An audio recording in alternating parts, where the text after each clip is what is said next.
மகாளய அமாவாசையொட்டி திருவண்ணாமலை ஐயன் குளக்கரையில் முன்னோர்களுக்கு தர்ப்பணம் கொடுத்த பொதுமக்கள். ஆடி அமாவாசை, தை அமாவாசை மற்றும் புரட்டாசி மாதங்களில் வரும் மகாளய அமாவாசை தினங்களில் மறைந்த முன்னோர்களுக்கு நீர்நிலைகளில், ஆற்றங்கரை ஓரங்களில், குளக்கரைகளில் தர்ப்பணம் கொடுப்பது வழக்கம்.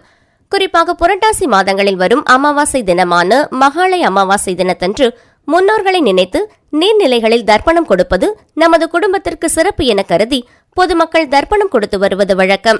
திருவண்ணாமலை ஐயன் குள தெருவில் உள்ள அருணகிரிநாதர் சன்னதி எதிரே அமைந்துள்ள ஐயன் குளக்கரையில் ஆண்டுதோறும் ஆடி அமாவாசை மற்றும் மகாளய அமாவாசை தினங்களில் அண்ணாமலையைச் சேர்ந்த பொதுமக்கள் ஒன்று கூடி முன்னோர்களுக்கு தர்ப்பணம் கொடுப்பது வழக்கம்.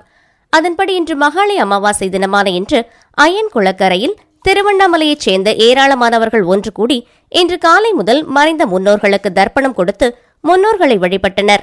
அண்ணாமலை அருணகிரிநாதர் திருக்கோவில் அருகில் உள்ள ஐயன் குளக்கரையில் தேங்காய், பழம், எள் உள்ளிட்ட பொருட்களை கொண்டு பூஜைகள் செய்து தங்களது முன்னோர்களின் நினைவை கூர்ந்து ஏராளமானவர்கள் திதி கொடுத்து வழிபட்டனர்.